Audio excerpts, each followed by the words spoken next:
সালাম আলাইকুম বন্ধুরা। 9 মে 2024 আনুমানিক সকাল 10:25 ঘটিকায় বাংলাদেশ বিমান বাহিনীর একটি বিমান এয়ার কনফিউ-0 বাংলাদেশ বিমান বাহিনীর ঘাঁটি জোহরহাট চট্টগ্রাম থেকে উড্ডয়ন করে প্রশিক্ষণ করার উদ্দেশ্যে প্রশিক্ষণ শেষ করে ফেরার পথে বিমানটিতে যান্ত্রিক ত্রুটির কারণে বিমানের পিছনের দিকে আগুন লাগে। আগুন লাগার এক পর্যায়ে বিমানটিতে উপস্থিত দুইজন পাইলট, একজন স্কোয়াড্রন লিডার আসিম জাওয়াদ এবং উইং কমান্ডার সোহান, দুজনই প্যারাশুট সহ লাফ দেয়।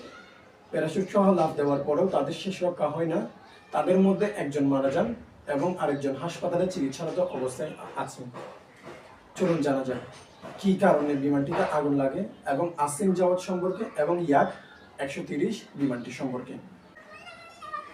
আমরা শুরুতেই আলোচনা করব ইয়াক 130 বিমানটি সম্পর্কে। ইয়াক 130 মূলত একটি রাশিয়ান হালকা যুদ্ধ বিমান, যেটি প্রশিক্ষণ করার উদ্দেশ্যে বানানো হয়েছে। এর পুরো নাম হচ্ছে দা ইয়াকোভলেভ ইয়াক, যা সংক্ষেপে YAK বা ইয়াক 130 নামে পরিচিত। বিমানটি তৈরির কাজ শুরু হয় 1991 সালে এবং বিমানটির প্রথম ফ্লাইট আকাশে উড্ডয়ন করে 25শে এপ্রিল 1996 সালে। 2002 সালে এটি প্রশিক্ষণ বিমান হিসেবে রাশিয়ান সরকারি দরপত্র জিতেছিল এবং 2010 সালে বিমানটি রাশিয়ান বিমান বাহিনীর সাথে যোগ দেয়। বিমানটি 2 সিট বিশিষ্ট একটি বিমান এবং এটি 3000 কেজি যুদ্ধের ভর বহন করতে পারে এবং হালকা আক্রমণ ও পুনরুদ্ধারের কাজ সম্পন্ন একটি বিমান। বিমানটির বিকাশকারী অনুমান করছেন যে বিমানটি পুরো পাইলট ফ্লাইট প্রশিক্ষণ প্রোগ্রামের 80% পর্যন্ত কভার করতে পারে।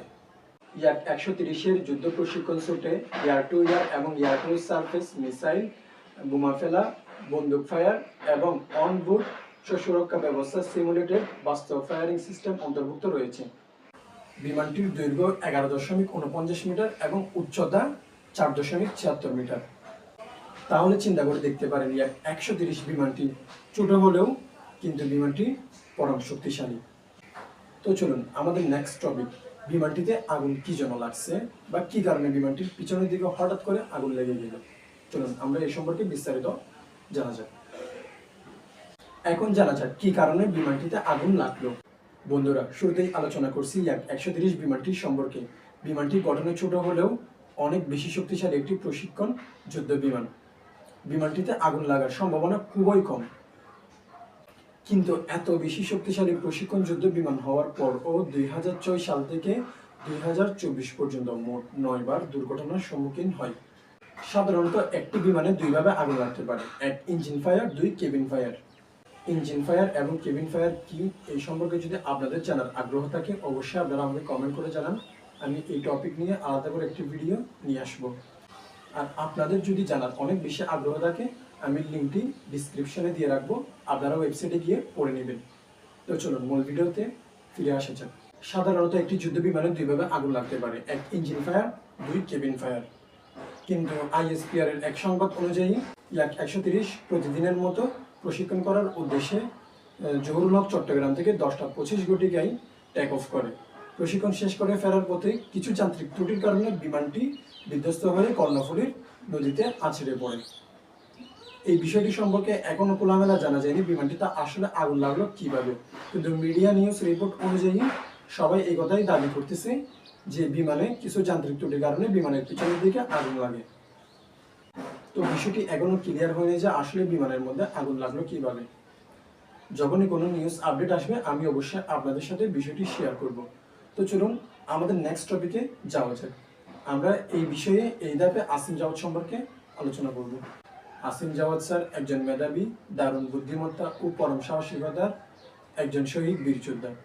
Asim Jawad sir Savar cantonment school and college থেকে HSC পাশ করেন এবং 2010 সালে বাংলাদেশ বিমান বাহিনীতে অফিসার হিসেবে যোগ দেন এবং 2011 সালে একজন পাইলট অফিসার হিসেবে নির্বাচিত হন এবং BAF বাংলাদেশ এয়ারফোর্সের ফ্লাইং ইনস্ট্রাক্টর স্কুলের FIS একজন স্টাফ ইনস্ট্রাক্টর হিসেবে দায়িত্ব পালন করেন। আসিম জাওয়াদ স্যার তার পেশাগত জীবনে ব্যতিক্রমী কৃতিত্বের জন্য স্যুট অফ অনারে ভূষিত হন। তার সমগ্র কর্মজীবনে Asim Jawad sir PT-6, L-39ZA এবং F-7MB এবং FBG-1 সহ বিভিন্ন বিমান চালনা করেন এবং F-7MG-1 এর অপারেশনাল পাইলট এবং এলিমেন্ট লিডার হিসেবে কাজ করেছেন। আচ্ছা, উনি যদি ওই দিন নিজের জীবন বাঁচানোর কথা চিন্তা করতেন তাহলে পুরো একটি গ্রাম মাটিতে মিশে যেত। কিন্তু তিনি নিজের জীবন এবং উইং কমান্ডার সোহান খানের জীবন ঝুঁকিতে রেখে পুরো একটি গ্রামকে ধ্বংস হওয়ার হাত থেকে বাঁচিয়ে নেন। কিন্তু উইং কমান্ডার সোহান খান বেঁচে গেলেও আসিম জাওয়াদ স্যার আমাদের মাঝখান থেকে একেবারের জন্য পরপারে চলেছেন। এমন শহীদ মুক্তিযোদ্ধার প্রতি আমরা মন প্রাণ থেকে সালাম জানাই এবং তার প্রতি ভালোবাসা জানাই। আজকের ভিডিও এতটুকু পর্যন্ত। ইনশাআল্লাহ নেক্সট ভিডিওতে আপনাদের সাথে আবার দেখা হবে। ততক্ষণ পর্যন্ত সবাই ভালো থাকবেন, সুস্থ থাকবেন। আল্লাহ হাফেজ। আসসালামু আলাইকুম।